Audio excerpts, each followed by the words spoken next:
guys, welcome back to my channel, The Expanse, Season 3, Episode 1. Let's quickly go over what happened last season, because we are on a new season now. Main takeaway, I think, was Bobby really escalated in terms of, like, my favorite characters. I think that she's definitely at least top 3, if not my favorite. Christian, I don't think anybody will top Christian, but Bobby is a close second. So I really like Christian, I really like Bobby. We saw in the finale or in the last 2 episodes, that Aaron Wright did a 180. We were led to believe that he was kind of at his wit's end and he was gonna maybe end it, but he ended up doing a 180. As Christian went to go meet up with Jules Pierre Mao, he set up this whole thing to kill the defense minister of the MCRN, killed that guy, poisoned him, and took control. I mean, he did that assuming that Mao would kill Christian, but Mao did not kill Christian. Bobby ended up taking down those guards, and Christian, Bobby, and what is the spy guy's name? Kotyer? I think it's Kotyer? I don't know how to pronounce it. That's really bad considering that he's been in the show for like at least a season and a half now. But he ended up being on Christian's side at the end of the day. I thought that he was going to consider turning on Christian, but I think it was something that he reconsidered because he owes Christian's son a favor, you know, with everything that happened with Christian's son and him. So it was probably like a delaying measure just to wait for Bobby, because they sent Bobby to go get her armor, and Bobby ended up fucking shit up. I mean, we know that she is this badass character, so I was expecting nothing less. But with everything else in the Rocinante's storyline, the gang there, they ended up having one of the proto dudes on the Rocinante. But Prax came up with this plan, this brilliant plan, which was very unexpected because I thought that he was like the least rational out of all the crew of the Rocinante, considering that he thought that was May. He thought the proto dude was May, but he ended up coming up with the most rational plan, and they ended up taking one of the nuclear reactors and launching it into space kind of as a little distraction so that they could blow him up, or, you know, accelerate and then blow him up. So that was a really cool shot. And then we got the Arbogast, the thing that happened there. It ended up exploding, but it almost looked like it was exploding in slow motion. And the people on the Arbogast, it seemed like, I don't know if it was just because it was shot in slow motion, but it looked like they were like smiling. The one scientist that is Christian's friend looked like he was smiling. He was very happy to be a part of this beautiful experience, beautiful thing that was happening, and he was ready. He was like, if it means that I'm gonna be a part of this proto-molecule thing in the name of science, this makes me happy. So that very much lined up with his character. I don't know what's going to happen to them. I don't know if they are alive, if they are dead, because, again, it seemed like it was shot in slow-mo, so I'm going to assume that they ended up dying. But if it wasn't, and they became a part of the proto-molecule, then maybe their consciousness is alive somehow. And then the last shot of the season was Strickland, the asshole, and May, and a bunch of other kids. So I don't know what they're doing with the kids. All I know is that these kids have like some type of illness, genetic deformity, stuff that they have deformities, or illnesses, whatever they have. And I guess Strickland, why is it so hard for me to say Strickland? He's using that he's like taking advantage of the fact that they are ill to test this proto-molecule out. So it's very interesting because the proto-molecule it's used by different people for very different things. Like, depending on who you look at, it all wants to be used in different ways. Like, the Martians want to use it for military purposes. I assume Earth wants to use it more for, like, maybe medical stuff and, you know, just to help them out on Earth. But now, because there is a war, an impending war happening, everybody wants this technology to use it in different ways, whether that be war or medical supplies or curing stuff or advancing humans in some type of way. We still don't know the extent of what the proto-molecule can do. So it's going to be very interesting. I think this season is going to explore a little bit more of the possibilities of what the protomolecule may do. I've been talking for a while now. I did not realize how long I was talking for. So yeah, those are my thoughts. Without further ado, let's get into episode 1. Where the hell is Christian? We don't know. She still hasn't reported in. Sir, any overtures towards peace would be a grave mistake. I'm the Secretary General. I will make that decision. They have better ships, but we have significantly more. In an all-out war, we prevail. All-out war. Future generations will look back on this day as the moment that you forged your legacy. I mean, he has power now. He was irrelevant before he killed the defense Convene the minister. Security He was Council. on the way to... I want a formal declaration of war. I mean, he was going to be destroyed. Let's A go. formal declaration of war? Just here, people. I need 5 scenarios, including exit strategies. This is what he wanted, though. We still have hostiles on board. They've killed the elevator, which is our only way out, so first things first. Pick it up. I don't want to. Pick it up! If anyone else but me comes through that door, you put them on the ground. Don't you dare leave us here. Holy shit. That's I'll be crazy. right back. You're fired. No, she's not. She's saving your ass, Christian. Cargo bay sealed and pressurized. What is going to be the new name that they come up with? They got to come up with some bullshit Inners finally name. got their war. I need a new name for our transponder. How about contorta? It's short for Pinus contorta or P contorta. It's this type of pine tree from Earth. In order for them to survive, they have to die with fire. The seeds come out of the fire. I feel like that's going to be meaningful somewhere down the So with some of line. the pines. They die with fire, but that's the only way they survive? We have to assume they'll be back. So we'll take control of this boat. I'll ask that safe port where we can broadcast out for help. Ugh, Christian cannot die. Wait. I need to see the look on Aaron Wright's face when Christian stays alive.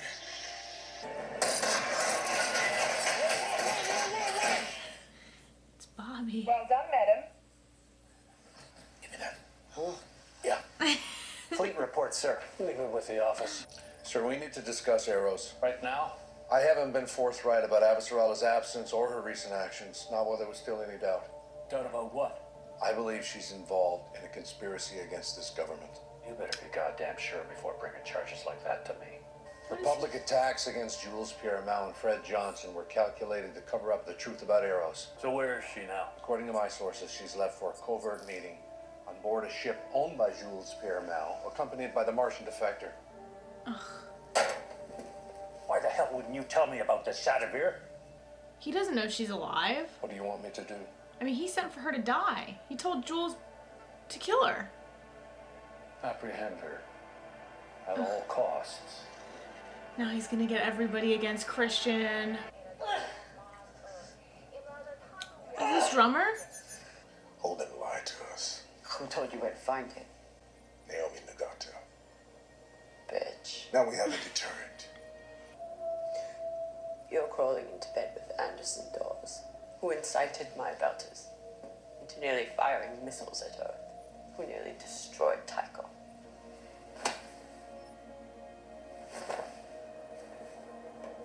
She's got a point. Tycho. It's the only way to keep the crew breathing and out of a Martian gulag. Let me know when everything's finished. So they're going back to Fred. That's gonna be an interesting meetup between Holden and Fred. He's gonna ruin everyone's chances for good coffee.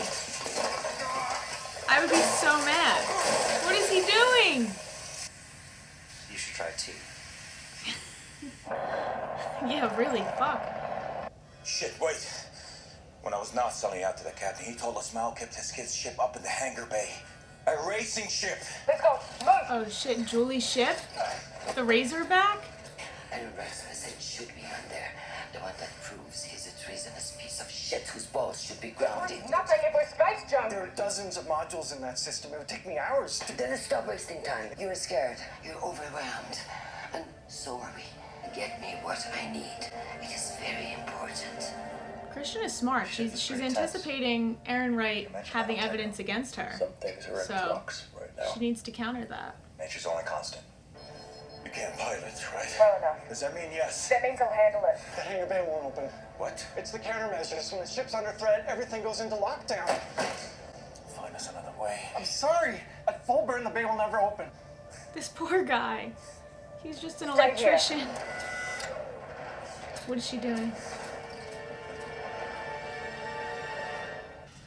It's Alex, your daddy. You might not even recognize me, little guy.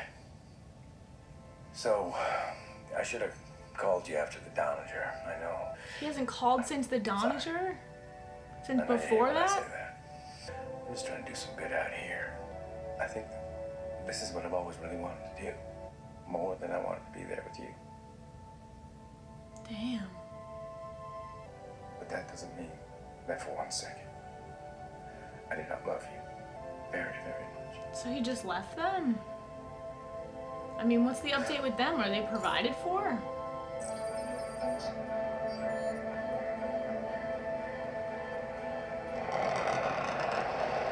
When the hybrid burned up in our drive, it timed exactly with that ship that got pulled apart over Venus. The protomolecule is connected, that it communicates with itself, and something else happened at that same moment. A spike on Io. Another shout from the protomolecule. And Io's still within range. Is that where Strickland is? Already decided. There's a decommissioned helium-3 refinery there, built by Jules Pierre Mao. Oh shit. That's where they We've gotta plotted go. a safe, clean course for Tycho. But we promised Prax we'd help him find his daughter. Tycho is the only way we survive. I assure you, Fred Johnson will help No. us. I agree with Holden. Amos. Me too. It's not even just about Prax's kid. These kids were something fundamental was happening with the testing on the kids and the protomolecule. So if they could find that out, expose that, I don't know. Big shit could happen there. It's not just about finding his daughter. Don't forget your antibiotics. I won't. Good job, Marine. Same to you, Spy.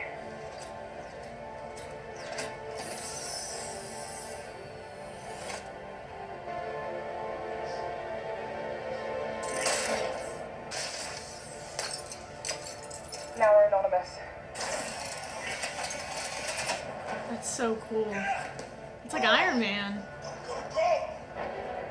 Do they not have like juice or anything to help them for liftoff?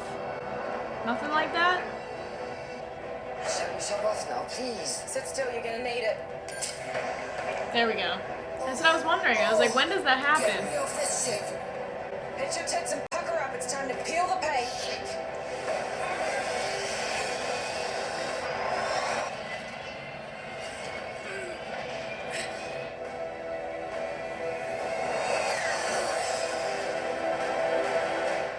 That's scary. What? What? This was a really good pilot episode. Expanse really does not pilot episodes. The first episode of every season has always been really good. Season 2's opener was really good. Season 1, got me hooked. So I was expecting for this to be a good episode, and it was good. It was a fun episode. It wasn't really super dramatic or political. There was a lot of, comedic relief with Drummer, with Bobby, what's his name? Kotyar? I'm gonna say Kotyar. And Christian. There was a lot of fun back and forth there, and then we got some of the more dramatic scenes with the Rocinante and then with Aaron Wright's whole storyline. With everything that is happening on the Rocinante, they were first going to go to Tycho where Fred Johnson was. Now, that makes sense that Naomi would want to go there. She made a deal with Fred Johnson with the whole protomolecule, with the missiles and everything. But then Holden was doing some investigation and saw that there was a connection between the killing of the proto dude that was with them, the Arbogast blowing up on Venus, and there was something happening on Io, one of the moons of Jupiter. So he was like, we need to investigate that. We promised Prax that we would find his daughter. And even if it wasn't just to find his daughter, they saw on Ganymede that some major shit was happening with the kids. So wouldn't they want to investigate that further and see what it's being used for, even, on a smaller scale, even if it's not investigating the protomolecule on a larger scale and what it's going to be used for by like Earth, Mars, Fred Johnson, whatever, even seeing how the protomolecule is being used by smaller, divisions like Strickland, who is probably in cahoots with Jewel Pierre Mao, as seen by Holden, I think it's worth investigation. So Naomi, kind of a shitty look for her, not wanting to go to Io to help with Prax's daughter, since that's kind of like the morally right thing to do, and she just didn't want to do it. Everybody else was like, I'm in, let's go to Io, and she was the only one that was like insistent on going to Tycho. They could go to Tycho after Io. It's not a pressing matter.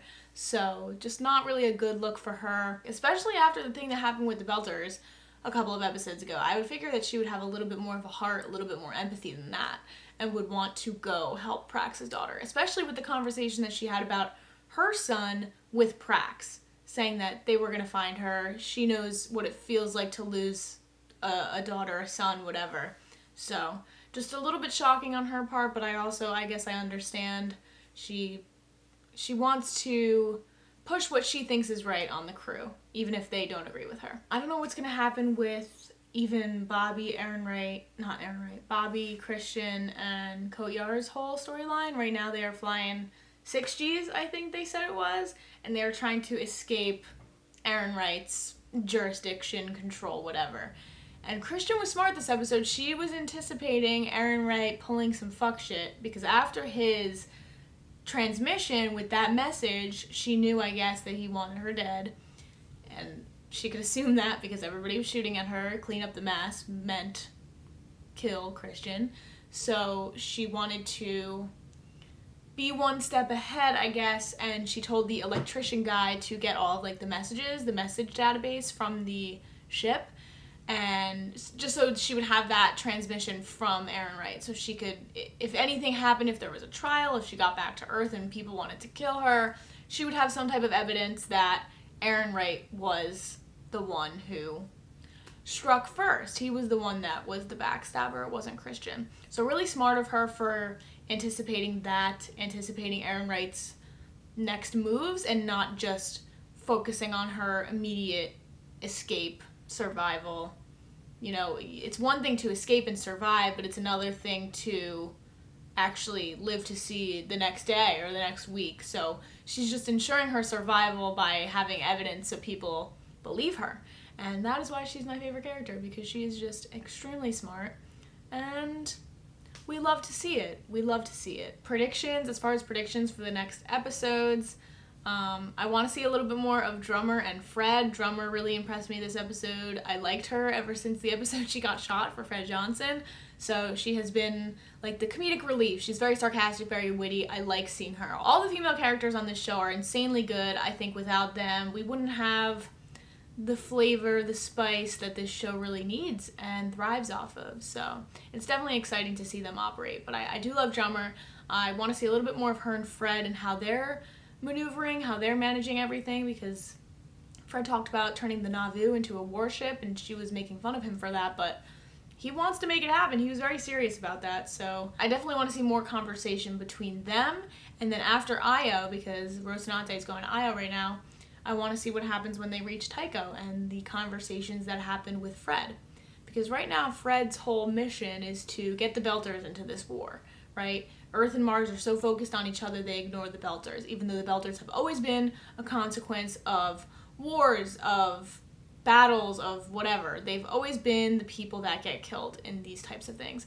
So Fred Johnson is taking it upon himself to fight for the Belters and make sure they have a stake in this war. Genuinely. I do think he's genuine. Unless he has some...